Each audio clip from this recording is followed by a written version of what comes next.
आखिरी जगह मैं इस तरफ इशारा करती हूँ कि आप सल्लल्लाहु अलैहि वसल्लम को जहाद के लिए निकलना दर हकीकत अल्लाह ताला का निकलना था, जो आपकी ज़ात से ज़ाहिर हुआ।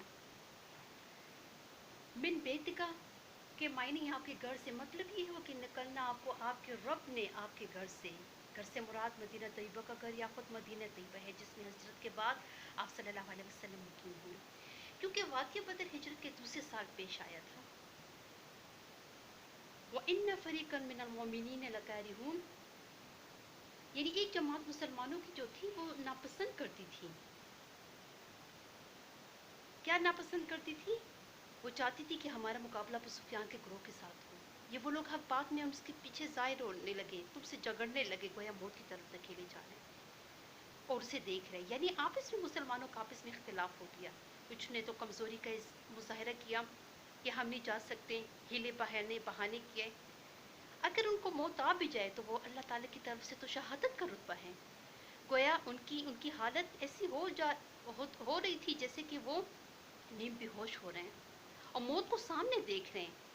हालांकि उनकी मौत नहीं है, हलाकत नहीं है, उनके रब की तरफ से तो उनके लिए बहुत बड़ा दर्जा था और वो उनको सामने देख रहे हैं।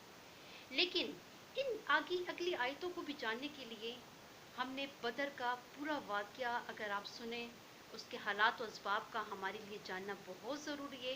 वाक़या ये है कि रसूल सल्लल्लाहु अलैहि वसल्लम को मदीना तैयबा में ये ख़बर मिली कि अबू सुफियान का एक तिजारती काफ़िले के साथ मुल्क शाम से माल तिजारत लेकर मक्का मुअज़्ज़मा की तरफ जा रहे हैं और इस तिजारत में मक्का के तमाम कुरैशी शरीक थे। कुरैश की सबसे बड़ी ताकत उनकी यही तिजारत और तिजारती सरमाया था, जिसके बल पर उन्होंने रसूल सल्लल्लाहु अलैहि वसल्लम और आपके साथियों को तंग करके मक्का छोड़ने पर मजबूर कर दिया था। इस वक्त जब रसूल सल्लल्लाहु अलैहि वसल्लम को सफ़र शाम से इस काफ़िले की वापसी की इत्तला मिली तो आपकी राय हुई कि इस वक्त इस काफ़िले का मुकाबला करके कुरैश की ताकत तोड़ देने का मौका है। सहाबा कराम से मशवरा किया। ये वो ज़माना था जब रमज़ान था, रमज़ान का महीना, पहले से किसी जंग की तैयारी न थी। बाज़ हज़रात ने तो हिम्मत के मुज़ाहरा किया और बाज़ ने कमज़ोरी का। आप सल्लल्लाहु अलैहि वसल्लम ने भी सब पर इस जहाद की शिरकत को लाजिम न करार दिया, बल्कि ये हुक्म दिया कि जिन लोगों के पास सवारियाँ मौजूद है वो हमारे साथ चलें। उस वक्त बहुत से आदमी जहाद में जाने से रुक गए और जो लोग जाना चाहते थे उनकी सवारियाँ देहात में थे। उन्होंने इजाज़त चाही कि हम अपनी सवारियाँ ले आएँ, मगर वक्त इतने इंतज़ार का न था, इसलिए हुक्म हुआ कि जिन लोगों की सवारियाँ पास मौजूद है वो जहाज में जाना चाहे, सिर्फ वही लोग चलें, बाहर से सवारी मंगवाने का वक्त नहीं।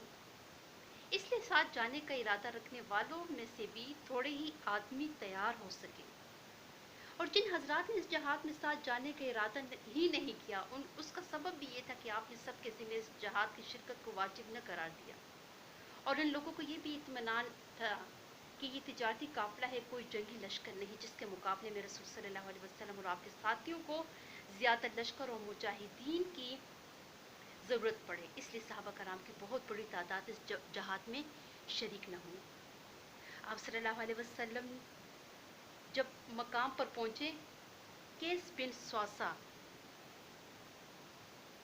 केस बिन स्वासा रज़ी अल्लाह अन्हु को हुक्म दिया कि लश्कर को शुमार करे, तो उन्होंने शुमार करके इतला दी कि 313 हज़रात हैं। आप सल्लल्लाहु अलैहि वसल्लम ने सुनकर खुश हुए। यानी मुसलमानों की तादाद कितनी थी? मुसलमानों की तादाद सिर्फ और सिर्फ 313। आप सल्लल्लाहु अलैहि वसल्लम खुश हुए और साथ में भी कि हज़रत सल्लल्लाहु अलैहि वसल्लम ने इरशाद फरमाया कि इंशाअल्लाह हम मुसलमानों को फ़तह और कामयाबी मिलेगी। सहाबा कराम के साथ कुल 70 ऊँट थे।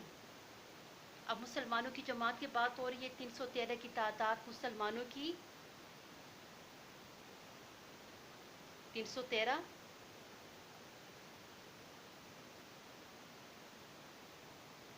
और साथ में 70 ऊँट किसके पास? मुसलमानों के पास थे। हर 3 आदमी के लिए एक ऊँट था जिस पर वो बारी बारी सवार होते थे। खुद रसूल सल्लल्लाहु अलैहि वसल्लम के साथ भी 2 हज़रात एक ऊँट के शरीक थे, जिनमें अबू लुबाबा रज़ी अल्लाह अन्हु और हज़रत अली रज़ी अल्लाह अन्हु। जब आपकी बारी पैदल चलने की आती तो ये हजरात अर्ज करते कि आप सवार, आप सल्लल्लाहु अलैहि वसल्लम आप सवार रहें, हम आपके बदले पैदल चलेंगे। लेकिन रहमतुल लिल आलमीन की तरफ से ये जवाब मिलता कि न तो तुम मुझसे ज़्यादा कवी हो और न मैं आखिरत के सवाब से मुस्तस्ना हूँ कि अपने सवाब का मौका तुम्हें दे दूँ। इसलिए अपनी बारी में भी हजूर सल्लल्लाहु अलैहि वसल्लम भी पैदल ही चलते थे। इससे कभी हमें क्या सबक मिलता है कि इंसाफ पर मबनी थे हजूर सल्लल्लाहु अलैहि वसल्लम। ये ना कि हम अगर किसी किसी ग्रुप का, किसी जमात के हम लीडर हैं और हम हुक्मरानी कर रहे हैं और हम दूसरों पे तो काम सौंप रहे हैं, लेकिन अपने अपने आप को हम इस काम से रोक रहे हैं। नहीं, हजूर सल्लल्लाहु अलैहि वसल्लम खुद भी सूरह अनफाल की इब्तिदा से लेके गज़वे बदर से लेके आखिर तक हजूर सल्लल्लाहु अलैहि वसल्लम इस तरह जितनी भी जंगें लड़ी गई, हजूर सल्लल्लाहु अलैहि वसल्लम ने खुद बनफ्स नफीस इसमें शिरकत की और अपने आप को पीछे ना हटने दिया।